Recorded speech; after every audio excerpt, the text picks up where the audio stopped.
They told Cade Vaylor that humans were pests among the stars, small, forgettable, expendable. Yet when death came screaming for the alien queen, it wasn't her guards, her generals, or her advisors who moved.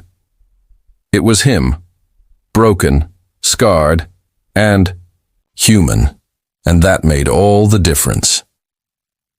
The twin suns of Zynar bled low across the royal hall, staining the marble floors in blood-red light. Cade Vaylor adjusted the strap across his battered chest plate, his eyes sweeping the crowd from his post at the Queen's side. He didn't trust these diplomats, these stiff-lipped generals wrapped in silks and smugness. He trusted his gut, and right now, it twisted with warning. Queen Lysendra stood at the center of the dais, her silver hair braided with sapphire threads, her violet eyes cool but alert as she listened to the final treaty being read aloud. Her gown flowed around her like a living thing, woven from the lightest metallic fibers. Cade shifted subtly, one hand resting on the hilt of his plasma dagger. His job was simple: watch and protect. He was the outsider here, the Queen's controversial choice. A human mercenary plucked from the battlefields of Dreddar to serve as her silent shield. Many saw him as little better than an animal, hired muscle. A token of her rebellious streak. They didn't know Cade. They didn't know he watched everything, every glance, every twitch of a hand, every bead of sweat breaking across a lying brow. And right now, something was about to snap. A whisper of movement caught his eye from the high balconies flanking the throne room. Shadows flickered where no shadows should be. The diplomat reading the treaty stuttered, eyes darting not at the Queen but upward. Cade moved.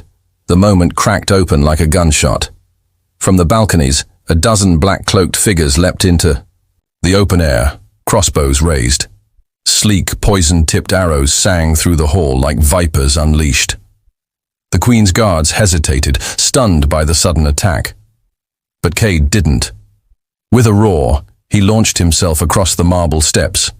Boots, hammering against the stone. The arrows, whistling death, bore down on Queen Lysendra, who stood frozen in shock. He wasn't going to make it. He threw his body forward anyway, arms wide. Thunk. Pain slammed into his shoulder as the first arrow punched through his armor. Another hit his thigh, a third grazing his ribs. His legs buckled, but he stayed upright, sheer will dragging him onward. He crashed into the Queen, wrapping his arms around her, and twisting mid-fall so his body shielded hers completely. Arrows hammered into his back like the wrath of the gods. He hit the ground hard, his body a broken shield between her and the assassins. Above him chaos erupted, guards scrambling, soldiers shouting, the ring of swords unsheathing. But Cade only heard the Queen's gasp, felt her trembling hands clutching at him. He blinked up at her face, so close now, her violet eyes wide with horror and something else, something fierce and unbearably tender. "You idiot," she whispered. Voice breaking, he tried to laugh, but it came out as a bloody cough. "Better me than you, Your Majesty." "Cade," she breathed, cradling his bloodied head in her hands. Her voice, saying his name like it meant everything, was the last thing he heard before the world tilted and darkness swallowed him whole. He drifted. In the spaces between life and death, memories flickered. A little boy scavenging scraps on a ruined Earth colony. A young soldier bleeding out in nameless wars across dead worlds. A man selling his sword to the highest bidder, trying to buy back something he'd lost. His soul, maybe. He thought he was too broken to matter anymore. But maybe some things were still worth saving. A face floated in the black. Silver. Hair, violet eyes. Hands that had held him like he was worth something. He clung to it. He fought his way back. For her. For himself. For a future he never dared to dream he could have. In the far-off distance, someone was calling his name, fierce and desperate. "Cade, stay with me, please," he tried to answer. Tried to move. Something warm pressed against his chest. A hand, a heartbeat. The darkness cracked, just a little, letting in a sliver of blinding golden light. And Cade Vaylor, mercenary, human, nothing special, chose to live. For the first time in a long time, he chose to live. Pain returned first, a dull, throbbing tide that crashed against the shores of Cade's awareness. He groaned, trying to lift his hand, but it felt like lifting a mountain. "Don't move," came a low, commanding voice. Soft hands pressed him gently. "Back down." Cade blinked against the brightness flooding his vision. He was lying on a bed far softer than any battlefield cot he'd ever known. Pale curtains fluttered in the breeze of a hidden ventilation system. The scent of strange herbs and clean metal filled the air, and standing over him, wearing a robe of midnight blue, was Queen Lysandra. Relief warred with disbelief in Cade's battered heart. "You're alive," she whispered, her voice thick with emotion. She pressed her forehead lightly against his. "You stupid, reckless, beautiful soul. You're alive." He tried to speak, but only a croak emerged. Water was pressed to his lips. Cool, sweet. He drank greedily, then rasped, "You're safe?" She laughed then, a laugh that sounded like sunlight through broken clouds. "Thanks to you, Cade Vaylor. You took 6 arrows meant for me." "6," he managed. "Only 6. Starting to lose my touch." She shook her head, silver hair spilling around her shoulders. "You nearly died. Would have been worth it," he muttered. Lysandra stilled. Her hand found his and held it tightly. "You don't understand," she said, voice low. "You changed everything." Over the next few days, Cade healed slowly under the care of the Queen's personal healers. Zenarian medicine was advanced, nano-stitches, regenerative serums, but some wounds went deeper than flesh. He spent hours drifting in and out of fever dreams, but Lysandra was always there, sitting beside him, reading to him. Sometimes simply watching him, as if making sure he stayed tethered to life. And he began to notice things. The way she touched his hand absent-mindedly while speaking to advisors. The way her gaze softened whenever she looked at him, full of an emotion she couldn't express publicly. The way she smiled less when he was sleeping, as if the weight of the world pressed harder on her without him awake to share it. Cade didn't know what it meant, a human and a queen from different stars. He was a nobody, a weapon she had hired. She was royalty, untouchable. And yet, something was blooming between them, fragile but fierce. On the 7th night, when the moons of Zynar hung low and blue in the sky, she came to him alone. No guards, no advisors. Just Lysandra, dressed simply, no crown, no armor, only herself. She sat on the edge of his bed, her fingers brushing a scar on his shoulder where an arrow had torn through. "You're healing well," she murmured. He grunted. "Strong, as ever. Might even beat up your guards for fun tomorrow." She smiled, but it didn't reach her eyes. "You saved my life," she said softly. "That was the job," Cade replied, trying to keep it light. "No," she said fiercely. "No, it wasn't."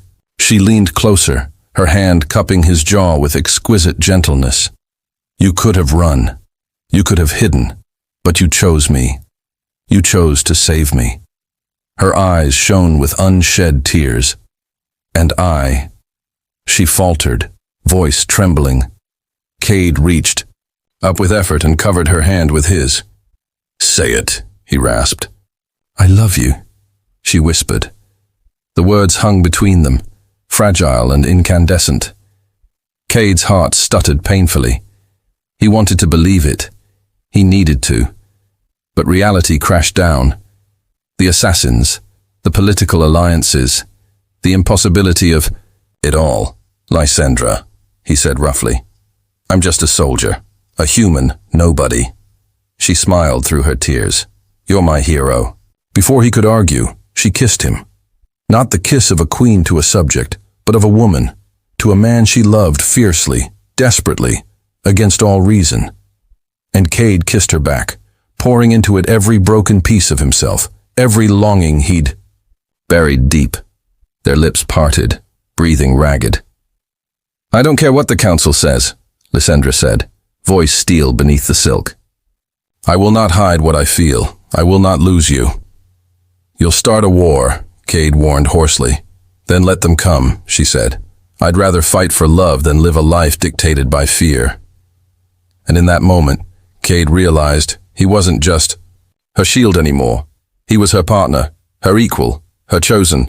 The galaxy could burn, and together they would fight it. The days that followed were uneasy. The assassination attempt had been crushed, but whispers stirred like vipers in the corners of the palace. Not everyone celebrated Cade's heroism. Some saw him as a dangerous influence, a human mercenary who had bewitched their queen. There were rumors of rebellion, of betrayal, and Cade knew the next blow would not come with arrows. It would come with armies. The Queen's Council convened in the Great Hall under full guard. Banners of Zynar rippled from towering pillars. The nobles wore their finest, robes sewn with living light, armor crafted from starlight alloys, but their faces were grave. Cade stood behind Lysandra's throne, his shoulder bandaged, his hand resting loosely on the hilt of his plasma blade. He wasn't supposed to be here. This meeting was for bloodlines, not blades. But the Queen had insisted. Where she went, he would go, always. Lord Varix, the High Chancellor, stepped forward. He was a tall, predatory man, his face a sculpture of disdain. "My Queen," Varix said, bowing with a flourish that dripped with mockery. "We must address the contamination. At your side." The hall murmured. Cade's fingers tightened, slightly on his weapon. He kept his face blank, though his muscles itched for a fight. Lysandra's voice cut through the tension. "Speak plainly, Varix." The Chancellor's smile was thin and cold. "The human. He clouds your judgment. You risk not just your throne, but the unity of the outer colonies. They will not follow a queen who beds an off-world savage." The words struck like a slap. Cade felt the burn, but he stood still. Lysandra rose from her throne, her robes cascading around her like a living storm. Her violet eyes blazed. "I have never been more clear in judgment," she said. "Cade Vaylor is worth 10,000 of you, Varix. His scars are proof of loyalty that your pretty words can never match." The hall gasped. Varix's lips curled back in a snarl. "And when your enemies descend upon us," he spat, "when the guilds of Rezek refuse our alliance because you chose a mongrel over their sons?" "What then, your majesty?" "We will stand and fight," she said, her voice unshakable. She turned, offering her hand to Cade. Without hesitation, he stepped forward and took it, bowing his forehead to her knuckles. It was not a gesture of servitude. It was an oath. The nobles erupted into chaos, shouts, protests, some drawing weapons, and that's when the second betrayal revealed itself. From the rear of the hall, armored figures burst through the grand doors, Varix's private guard. Rogue soldiers who had sworn false loyalty to the Queen. Their weapons were drawn, and they were coming straight for Lysandra. Cade didn't think, didn't hesitate. He drew his plasma blade, its violet edge igniting with a hungry hum, and placed himself between the attackers and the Queen. "Protect the Queen," he roared. Some loyal guards rushed forward, too few, but Cade was already moving. The first rogue soldier swung a charged axe at him. Cade ducked low and drove his blade through the man's abdomen. Plasma hissed as it sliced through armor and flesh. Another enemy lunged. Cade spun, feeling stitches rip open across his shoulder, but he ignored the pain. His blade met the attacker's weapon with a crackling clash. Blood splattered across the marble. At Lysandra's side, loyal guards formed a ring, shielding her as Cade fought like a man possessed. He knew he shouldn't still be standing. Shouldn't still be breathing, with his half-healed wounds screaming. But she was watching, she was counting on him. And so he fought harder, faster, deadlier. Varix himself drew a gleaming war scepter from his belt, its head crowned with a charged hammerhead. "You think you can win, mongrel?" he sneered, approaching the throne. Cade met him at the foot of the dais. "We'll find out," Cade said grimly. The scepter swung. Cade ducked and slashed. Varix parried, driving him back with brutal strikes. Pain flared in Cade's side where an arrow wound had torn muscle, but he ground his teeth and pressed forward. Varix's arrogance made him sloppy. Cade let him overcommit, then sidestepped and drove his plasma blade deep into the Chancellor's side. Varix staggered back, blood pouring down his ornate armor. "You doomed her," Varix gasped. "They will come now, the guilds, the empires, all of them." Cade caught him before he fell, leaning close to his ear. "Let them come," he growled, and shoved the dying Chancellor away. The fighting ended as quickly as it had begun. The floor of the great hall was littered with bodies, traitors mostly. The loyalists stood victorious, though battered and bloodied. Queen Lysendra descended from her throne and approached Cade, who knelt without being told. She lifted his chin with her fingers. "In front of gods and men," she said, voice carrying. Across the hall, I declare Cade Vela no longer a mercenary, no longer an outsider. She turned, sweeping the crowd with her gaze. "From this day forward, he is my first blade, my shield, my consort." A stunned silence filled the air, and then applause, not from all, not even from most, but from enough. Enough to begin. Later that night in the quiet of the royal gardens, Lysendra traced the fresh scars on Cade's chest with trembling fingers. "You were ready to die for me again today," she whispered. "I'll always be ready," he said, covering her hand with his. "But now," she murmured, pressing her forehead to his, "you have to learn to live for me too." And for the first time, Cade believed he could. War came faster than anyone expected. Within weeks, fleets from the guilds of Rizek and several minor empires descended upon Zynar's orbit like a swarm of locusts. Their demands were simple: abdication or annihilation. Queen Lysendra refused, and by her side, as always, stood Cade Vela, not as her hired blade, but as her partner, her consort. Her chosen, the war councils were brutal. Night after night, Lysendra and her generals pored over battle maps, planned counterstrikes, and negotiated fragile alliances with neighboring systems. Cade, once a soldier who took orders, now advised, "Strategy himself. They'll never expect a ground assault from within," he said, tracing lines on the holographic map. "Their entire focus will be orbital dominance. We hit their supply depots, sabotage their ground forces, starve them, from the inside out." Lysendra studied him, pride shining in her violet gaze. Then she turned to her generals. "Prepare the strike teams." That night, before the battle that could decide their world's fate, Cade and Lysendra found themselves alone. In the Queen's private garden, under the silver light of the twin moons, they stood facing each other. Neither wore crowns or armor. Tonight, just skin and scars. Cade ran his hands down her arms, memorizing every line, every curve, as if it might be the last time.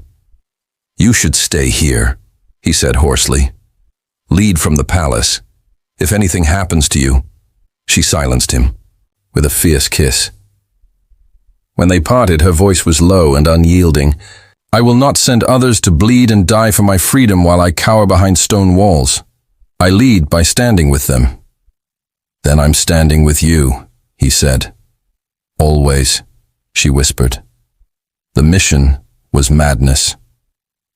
Cade led a strike team of elite soldiers, Zinarian, and human volunteers alike, through ancient undercity tunnels that wormed beneath the capital's outer ring. Above them, the enemy's orbital bombardments lit the night sky with fire. Cade moved like a ghost through the darkness, plasma blade ready, his every step a silent vow. Protect her, save her world, survive for her. They breached the first supply depot just before dawn. Explosives planted, guards neutralized. When the towers of Rizakan tanks tried to roll toward the palace hours later, they found themselves without fuel, without munitions. Crippled and vulnerable, Cade and his team didn't stop. Depot after depot fell. The invaders' supply lines collapsed from the inside, like a mighty beast starved at the heart. But it wasn't without cost. At the third depot, an ambush waited. Cade's instinct screamed too late. The enemy had learned their pattern. Blaster fire roared through the tunnels. Soldiers fell, some of his best friends. Cade himself took a blast across the ribs that nearly drove him to his knees. He fought through the pain, cutting a path through the ambushes. When the dust settled, half his team was dead. The survivors limped back toward the surface, dragging the wounded, including Cade, through the narrow passageways. Blood slicked his armor. Every breath was a battle. But he thought of Lysandra, of her hands on his scars, of her promise. Live for me too. And he kept moving. When they broke through into the palace courtyard, Lysandra was waiting. Her armor was scorched. Her crown was gone. But when she saw Cade stumble into view, a cry tore. From her throat, she ran to him, heedless of protocol, heedless of the watching soldiers. "Cade," she gasped, catching him as he sagged against her. "I'm good," he grunted. "Just resting my eyes." "You fool," she whispered, tears streaking her soot-smudged face. "My beautiful, reckless fool." "Did we win?" he rasped. She smiled, laughing through her tears. "We're winning," he managed a bloody grin. "Told you." They helped him to the medbay, where Zinarian healers immediately set to work. But Cade grabbed Lysandra's hand before they pulled him away. "Stay with me," he whispered. "I'm not going anywhere," she promised. And for the first time since the stars themselves had witnessed the birth of their love, they both dared to believe. Maybe this battle-scarred love story could survive. Maybe it could even thrive. The final battle came at dawn. The invaders, desperate and furious after the sabotage, hurled everything they had at Zynar's heart. Dropships screamed through the burning sky. Titans, massive battle mechs, stomped across the plains, their plasma cannons charging. The palace would not survive a siege. If Zynar fell, it would fall today. And yet, on the marble steps of the palace, under banners scorched but still flying, Cade and Lysandra stood together, side by side. Both wore battle, armor etched with the sigils of the ancient houses. Both carried scars, old and new, and both knew this truth. They would win together, or they would die together. "Cade," Lysandra said, adjusting the blade on his back, "you should be in the medbay." He smirked, though his ribs protested with every breath. "I told you, where you go, I go." The queen smiled, but there was steel in her gaze. "Then stay close. Always." The first wave slammed into them like a tidal force. Blasters roared. Plasma grenades shattered walls, but Zynar's defenders stood firm, fueled by loyalty and by rage. Cade fought with brutal precision, a whirlwind of violet light and blood and roaring defiance. At his side, Lysandra fought like the queen the stars had sworn into being, her war staff crackling with kinetic force, her commands rallying her soldiers again and again. They made it to the central square, carving a path through the enemy's elite. But the enemy was relentless. A Rizakan titan smashed into the plaza, its colossal fists pulverizing defenders with every swing. It would take only minutes to crush the palace itself. "We have to take it down!" Lysandra shouted over the hall. "Chaos," Cade nodded grimly. "I'll draw its fire." "No," she snapped, grabbing his arm. "We do it together." Their eyes locked, an entire conversation passing in a heartbeat. Then they moved. The Titan's sensor arrays locked onto Cade first, as he sprinted across the rubble-strewn square, firing a stolen pulse rifle into its armored joints. It roared, a sound like a dying god, and turned toward him. At the same moment, Lysandra hurled her war staff, charged with overloading energy, into the exposed core plate Cade had revealed. The explosion rocked the square, throwing Cade backward, slamming. Him against a broken wall, he lay stunned, ears ringing, vision swimming, and through the haze, he saw Lysandra go down. No. Cade staggered to his feet, blood streaming from his brow. He tore across the battlefield, uncaring of the blaster bolts crisscrossing the air. When he reached her, she was struggling to rise, pinned beneath a fallen slab of armor. "Cade!" she gasped. "Finish it! Save! I'm not leaving you!" he snarled, ripping the debris away with desperate strength. Somehow, by rage, by love, by something greater, he freed her. She collapsed against him, her forehead resting on his chest. Around them, the battle turned. Inspired by the fall of the Titan and by the sight of their queen refusing to die, the soldiers of Zynar rallied with a roar that shook the heavens. The enemy forces broke and fled. The war was over. Victory was theirs. But it had come at a price written in fire and blood. 2 days later, in the rebuilt throne room, Lysandra stood before her people. Not in coronation robes, but in simple armor still stained with battle. Beside her stood Cade, his hand wrapped protectively around hers. "Our enemies thought we were weak because we chose love over fear," she said, her voice carrying across the vast hall. "They thought our bond was a weakness. They were wrong." The cheers shook the very walls. "And now," she said, turning slightly to face Cade, "we rebuild, together." Cade smiled. Truly smiled, for the first time in years, because here, in this place, with these people, and with her, he had found a home, a cause, a love worth every scar.